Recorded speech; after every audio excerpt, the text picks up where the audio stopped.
Salut les chapichos. Chat. Salut les chapichats. Oh, il fait chaud, non? Oh. Et pour vous, la météo. Il fait mourant de chaud, c'est la canicule, mais je reviens pour une nouvelle vidéo. Et je vais vous faire quelques petits disclaimers durant cette vidéo, dont vous ne connaissez pas encore le sujet, sauf si vous avez lu le titre de la vidéo, ce qui paraît effectivement logique d'un coup. Du coup, simplement, aujourd'hui, on va parler animaux, et plus précisément, chien et chat, parce que c'est les deux animaux que je possède. Je n'ai pas encore de capybara, hélas. Ça ne saurait tarder. Il me faudrait peut-être une piscine. Une maison avec une piscine et un capybara. Et un petit poney. Un tout petit poney. Bref, trêve de rêverie. Aujourd'hui, on va parler animaux. Et si vous ne le savez pas encore sur moi, j'ai 2 chats et un chien que vous pouvez voir dans la bannière sur YouTube ou sur Twitter ou sur mes streams sur Twitch parce qu'ils sont omniprésents dans mes lives. Je vais vous parler du coup un peu de mes bébés, de comment je les ai eus. Je vais vous les présenter, vous montrer quelques photos et vidéos de ces amours qui sont mon quotidien.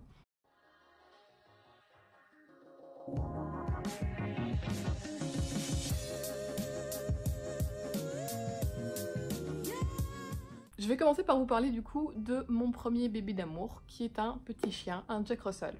Mais ce ne serait pas justice que de ne pas parler de mon tout premier chien que j'ai eu quand j'étais toute gamine et que je suppliais mes parents pour avoir un chien. Quand j'étais gosse, du coup, j'ai eu un Shih Tzu. J'essaierai de vous mettre une photo ici du Shih Tzu, si j'arrive à retrouver, parce que j'étais vraiment môme. Et donc j'ai eu un Shih Tzu qui était vraiment adorable, une serpillière d'amour, si je puis dire. Il est mort assez jeune, à 6 ans, hélas. Il avait en fait un énorme souffle au cœur qui lui empoisonnait la vie et qui nous l'a arraché beaucoup trop tôt, à mon goût. Après son décès, et sans doute aidée par le divorce de mes parents, j'ai réussi à scier mon père afin qu'on ait un chien à la maison. Parce qu'on ne pouvait pas avoir de chat, étant donné que mon frère était toujours allergique aux chats. J'en ai déjà parlé du coup dans ma vidéo de tatouage, mais j'avais toujours rêvé d'avoir un chat. Je pense que c'est peut-être mon animal préféré, mais le fait que ma mère et mon frère soient allergiques a toujours empêché en fait le fait d'avoir le dit chat. Du coup j'ai eu une petite chienne. La race je l'ai pas vraiment choisie, je pense. J'ai pas vraiment trop de souvenirs là-dessus. De mémoire, je pense que c'est mon père qui a dû entendre parler de l'élevage et du fait qu'ils avaient une portée, et du coup on a eu une petite Jack Russell. Elle a actuellement 13 ans, donc vous pouvez faire le décompte, ça fait très longtemps qu'elle est avec moi. Dès l'instant où je suis partie de chez mes parents, elle est partie avec moi. À savoir sur elle, c'est que elle a un défaut aux oreilles, vous le verrez dans les photos qui défileront ici. En fait ses oreilles sont droites, et la caractéristique des Jack Russell, c'est d'avoir des oreilles qui sont pliées en fait, elles sont censées faire ça. Est-ce qu'on n'est pas génial avec ce plan? Elles sont censées faire ça, et donc elle pour le coup, elle a les oreilles qui sont restées droites, et malgré que l'éleveur ait proposé de régler ce souci avec une petite opération de ses oreilles, moi j'ai préféré refuser parce que je trouvais que ça lui donnait en fait finalement son caractère, et j'avais pas du tout envie d'altérer ma chienne parce que je trouvais qu'elle était belle comme ça, et je comprends pas trop en fait les gens qui coupent les queues, les gens qui craquent les oreilles, je sais pas comment on appelle ça, les gens qui font pour que les oreilles de leur chien soient pliées, ça m'échappe, je trouve ça un peu cruel, et on ferait... Enfin, ça fait partie de leur caractéristique physique, elle est différente, et c'est ce qui rend... Moi c'est ce que je trouve, ah là là, je trouve que c'est ce qui la rend juste unique. Ça lui donne tellement d'expression, ça lui donne un petit plus à elle, et je voudrais pas qu'elle soit différente. Du coup, je vais vous la prendre 2 secondes pour continuer à parler d'elle. Je vais essayer de faire ça avec chacun des animaux dont je vais vous parler, mais vu la chaleur et le fait que, je crois que ça se voit, mais je commence à luire, eux aussi ils ont chaud et ils fuient la chaleur, donc ils vont se mettre dans des endroits qui sont un peu plus frais. Elle pour le coup, elle est vraiment juste à côté de moi, elle est couchée sur le sol, donc je vais déplacer la mouette, c'est une mouette. Et je vais vous l'amener ici, histoire qu'on puisse parler. Oui, je suis le chien. Je somnolais sur le parquet, maman elle m'a levée, elle m'a emmenée avec elle. Voilà. Voilà, je vous présente Flo, qui a du coup 13 ans, qui est très mignonne, une vraie princesse.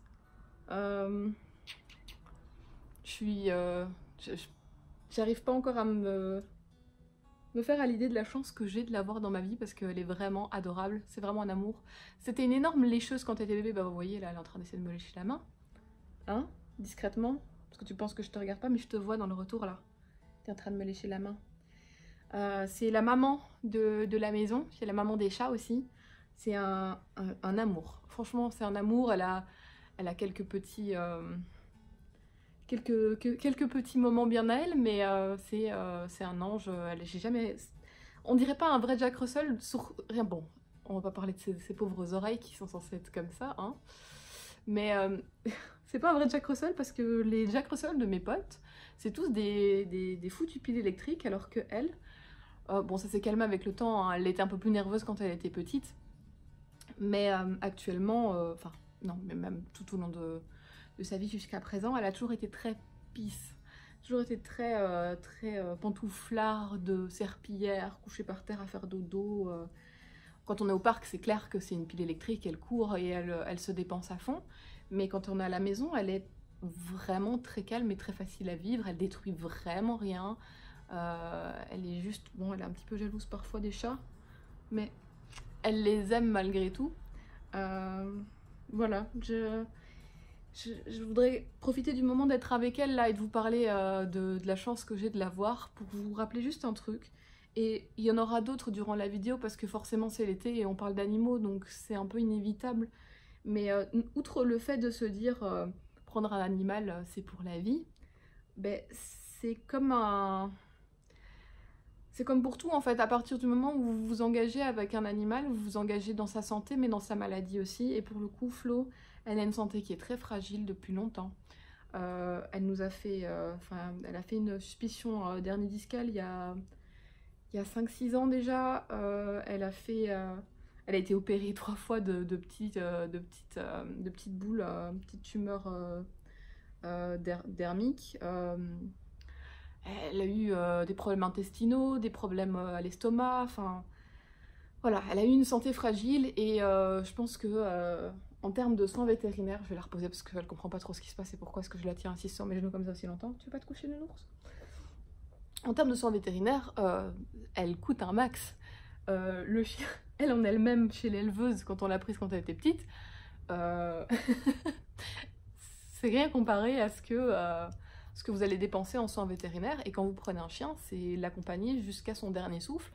Et la logique veut que ce soit avant le vôtre, hélas. C'est ce que je pense qui est le plus difficile, c'est finalement de se dire qu'on survivra à nos animaux, mais... J'aimerais trop vous montrer, je vais vous montrer. Elle vient de se coucher. Comme ça, voilà. On va remettre la caméra correctement. Voilà. C'est prendre soin d'un animal, c'est un engagement jusqu'à son dernier souffle, jusqu'à ce que... et s'assurer que ça se passe bien pour lui, qu'il souffre pas, c'est mettre les sous pour les soins, et on sait jamais en fait, c'est la loterie et c'est comme avec les humains. On peut avoir un chien qui va mourir de vieillesse dans son sommeil et c'est tout ce qu'on leur souhaite et c'est tout ce qu'on souhaite finalement, c'est tout ce qu'on nous souhaite à nous aussi. Mais on peut avoir un petit bébé qui va avoir des problèmes de santé et il faut prendre ça en compte quand on prend un animal.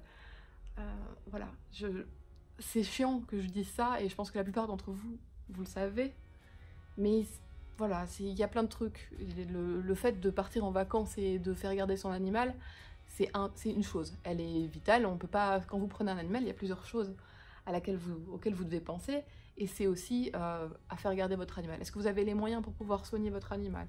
Est-ce que vous avez les moyens pour payer les visites annuelles chez le vétérinaire? Est-ce que vous avez les moyens de le faire garder par quelqu'un ou de l'emmener avec vous en vacances? Voilà, il y a plein de choses et je pense que ça paraît assez évident et logique pour la plupart des gens, mais pour ceux pour qui c'est pas le cas, eh ben voilà, vous êtes au courant maintenant. Ma chienne, c'est une mine, c'est une mine à problèmes de santé et si je devais vendre tout ce que j'ai pour pouvoir payer ses soins, eh ben je vendrais tout ce que j'ai pour payer ses soins parce que je m'y suis engagée le jour où je l'ai pris dans mes bras et j'ai dit c'est toi que je veux. Allez, on est cheesy. Du coup, ma petite chienne, c'est la maman de la maison. Elle a adopté mes 2 chats. Je vais du coup vous parler de mes chats.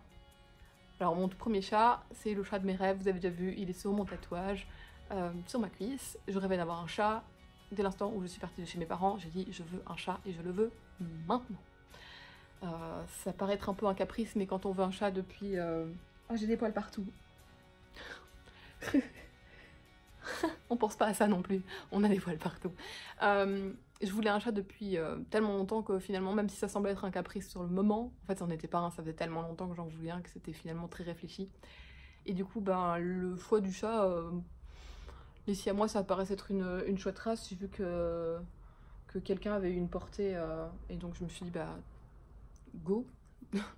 Go, comme ça il y a un petit malheureux, non c'est pas vrai, c'est pas un petit malheureux, mais on récupère un petit chat de la portée, et je pense pas que ce soit 100% des vrais siamois, c'est à dire que je serais pas étonnée qu'il n'y ait pas que des siamois dans la famille. Son papa c'est un chocolate point, donc c'est du siamois un peu plus massif et avec des couleurs un peu chocolat, et sa maman c'est une blue point. Alors les blue points c'est vraiment le cliché du siamois tout maigrichon, tout bleu, et qui a l'air un peu méchant et qui louche beaucoup.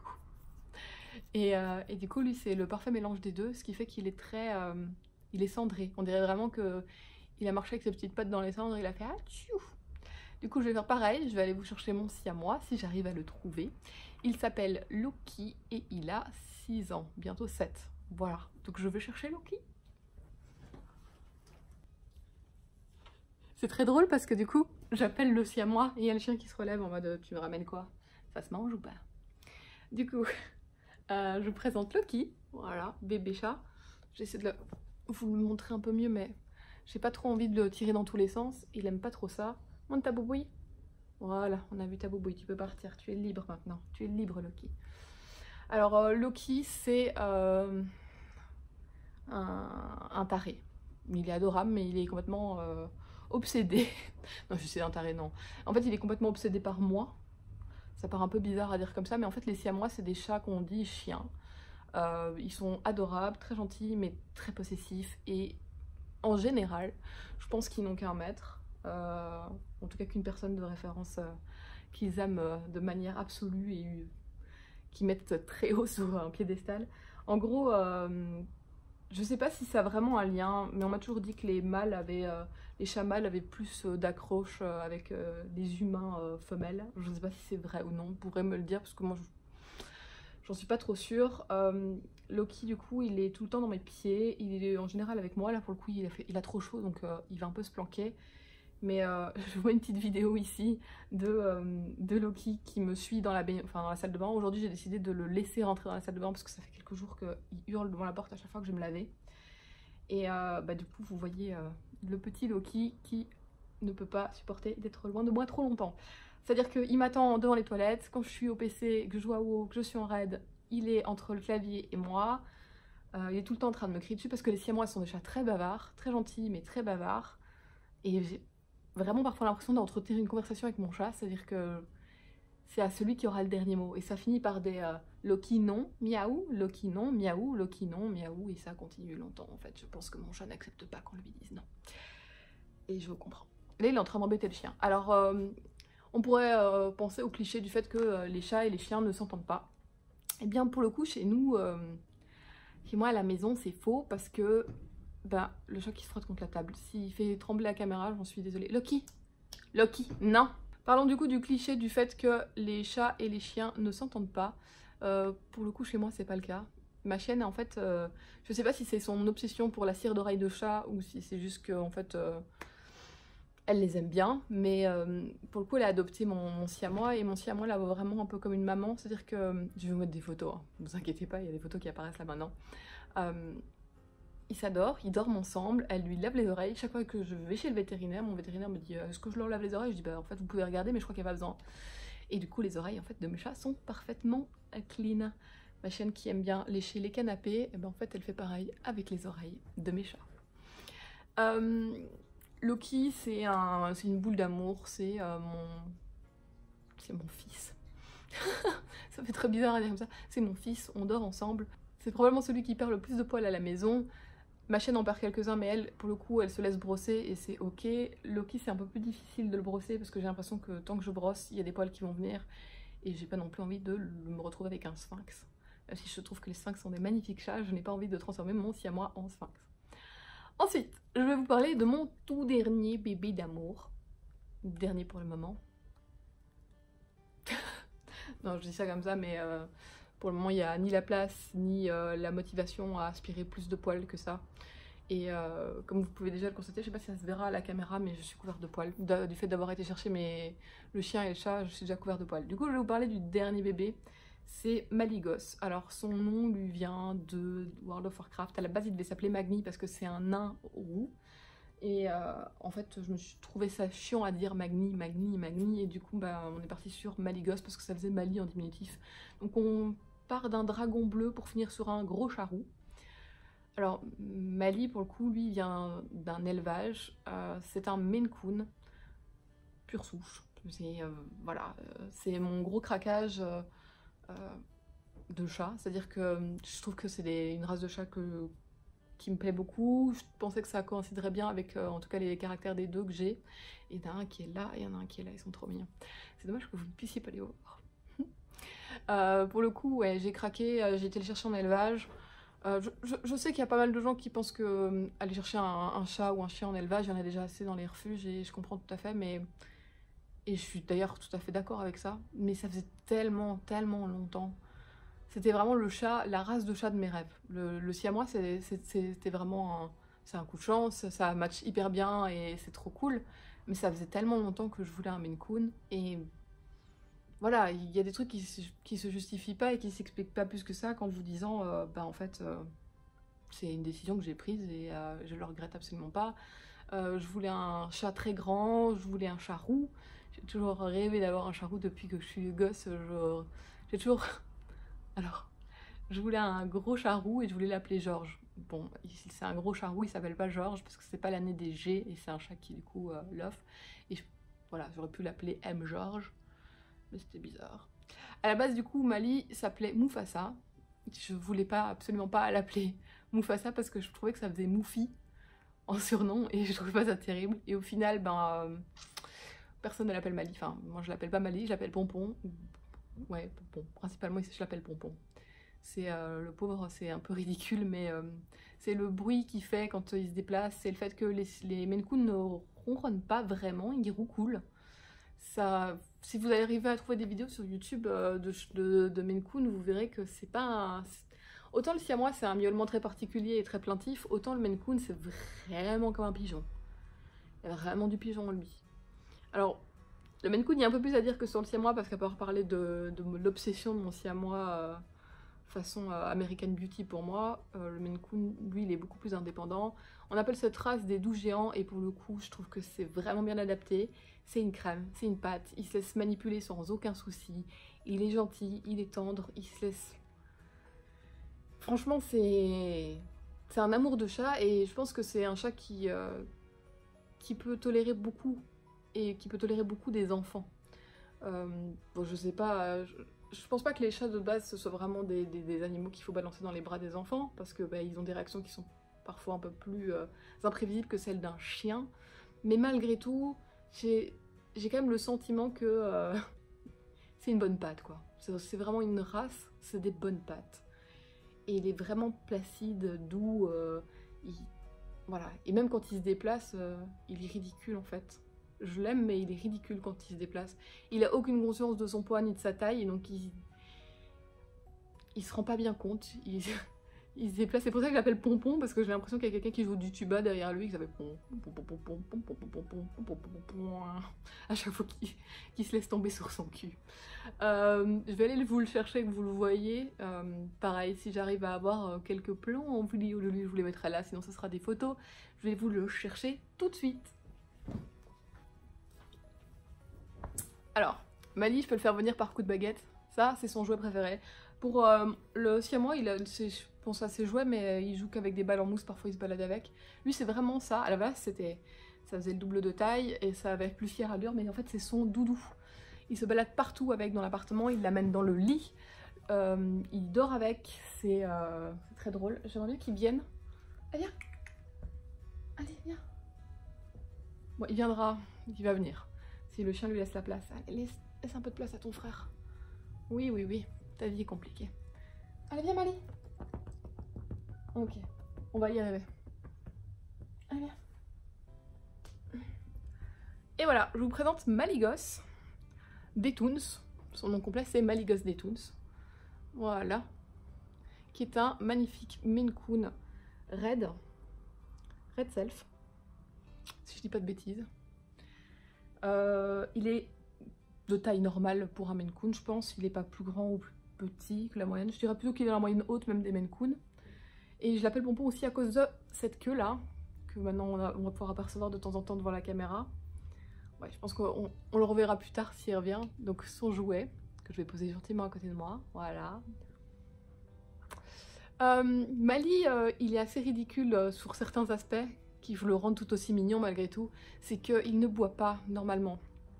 Les chats boivent normalement avec la bouche, lui il boit avec sa patte. C'est-à-dire qu'il va tremper sa patte dans son bol d'eau, laisser couler toute l'eau du long de ses poils pour la faire couler comme ça dans sa bouche. Du coup il glisse aussi un peu. Quand il court après le siamois dans l'appartement, parfois bah, ça lui arrive de glisser à cause de ses longs poils. La toiletteuse m'avait déjà proposé de les couper, mais je trouve que c'est sa manière de boire en fait, et j'ai pas envie de lui retirer ça parce qu'il ne boit vraiment pas avec la bouche. J'en profite d'ailleurs pour faire un second disclaimer, je pense, et vous parler du coup du fait que, comme on en a déjà parlé dans la vidéo, mais il fait très chaud. Et quand il fait très chaud, bah, les animaux, il y en a qui arrivent à gérer la chaleur, il y en a d'autres qui n'y arrivent pas. Au plus votre animal est âgé, au plus il va avoir du mal à gérer la chaleur. Ma chienne, je fais par exemple vachement attention avec elle, elle est encore là, elle est trop mignonne. Ma chienne, je fais vachement attention avec elle parce que bah, je m'arrange pour qu'elle ait une serviette fraîche, je m'arrange pour lui mettre des bols d'eau. Enfin, les bols d'eau, c'est pour les chats comme les chiens. Je dispose des bols d'eau dans l'appartement, histoire que ça reste un peu ludique et qu'il y ait un peu des bols d'eau à gauche à droite et qu'elle soit toujours fraîche. Pensez du coup à régulièrement changer l'eau dans les bols pour que l'eau reste fraîche. Disposer des serviettes fraîches dans les paniers un peu humides. C'est simple, hein, vous prenez une serviette, vous prenez un brumisateur, vous la brumisez, vous la mettez quelques minutes au congélateur et puis vous déposez ça dans le panier ou sur le sol et ça leur permet d'avoir un coin qui reste frais pour eux. Pareil pour les patounes dans la rue, hein, je pense que ça a déjà été dit, redit, mais quand vous allez sortir votre chien, posez la main sur le béton, posez la main sur le sol. Si c'est trop chaud pour vous, c'est trop chaud pour leurs pattes, donc soit vous attendez que la température descende pour pouvoir le sortir, soit bah, du coup vous vous arrangez pour pouvoir porter votre chien jusqu'à un petit coin d'herbe pour qu'il puisse faire ses besoins et vous le reportez. Moi aujourd'hui j'ai porté ma chienne jusqu'au canicite pour qu'elle puisse faire ses besoins parce que ben j'ai pas envie qu'elle se brûle les patounes et j'ai pas envie qu'elle ait mal. Parce que même si elle se brûle pas les pattes, c'est vraiment pas agréable pour elle. Donc voilà, prenez le réflexe, mettez la main, vous voyez, c'est chaud, bah vous portez le chien ou vous allez à un autre moment promener votre chien. On retourne sur Maligos du coup, qui est très très doux, très très gentil. C'est beaucoup de traits.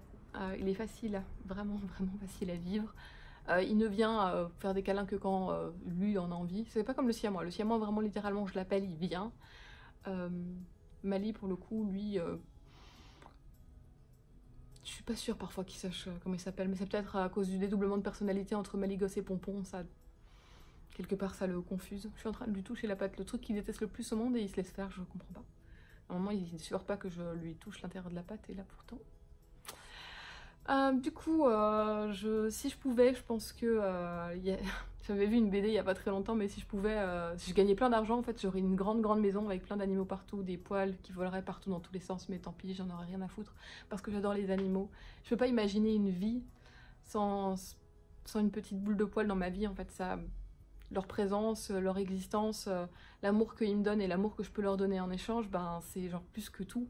C'est vraiment, en fait, cette vidéo, c'est vraiment une déclaration d'amour à mes bébés et à tous les gens qui comme moi, ont des amours chez eux ou qui aimeraient en avoir un et qui n'ont pas la possibilité ou qui ont perdu un bébé parce que c'est quand même le plus difficile au monde. J'avais pas spécialement envie d'en parler, mais je me retrouve à en parler et on va essayer de pas être trop émotionnel. Mais je crois qu'il n'y a rien de pire au monde que de perdre un animal. Il y a pas mal de gens qui n'ont pas d'animaux et ceux qui n'ont pas d'animaux, je pense que c'est difficile de comprendre la perte et la souffrance que ça peut engendrer. Parce que c'est clair que c'est pas un être humain, mais ils ont tellement d'importance dans notre vie qu'au final, ben, la sensation, le deuil, il est là et il reste à faire et c'est extrêmement dur. Quand j'ai perdu mon Shih Tzu, Yanni, ben, c'était vraiment dur et la seule chose qui m'a vraiment permis de surmonter ça, ben, c'est le fait de l'arrivée de ma petite chienne Flo dans ma vie parce que en fait c'est la routine, c'est les moments de la routine, et c'est pareil, et franchement ça c'est vraiment comparable à un deuil avec un humain, mais c'est vraiment, c'est la routine qui tue. C'est-à-dire que chaque fois que je la sors, enfin chaque fois que je devais le sortir, bah, je pensais à lui. Chaque fois qu'on doit donner des croquettes ou à manger, on pense à eux. On voit cette laisse qui sert plus à rien, ce panier qui est vide, ces bols qui sont vides aussi, enfin, je pense que c'est ça qui tue le plus quand on perd un bébé, c'est quand on perd je les appelle mes bébés, hein, je suis désolée, c'est pour ça que je dis bébé, mais je parle pas d'un bébé humain évidemment. Mais quand on perd un animal, je pense que c'est ça qui est le plus dur, c'est la routine, c'est les gestes de tous les jours, c'est les moments où en fait ils viennent ronronner près de vous et c'est toujours le même moment dans la journée, bah là ça laisse vraiment un vide.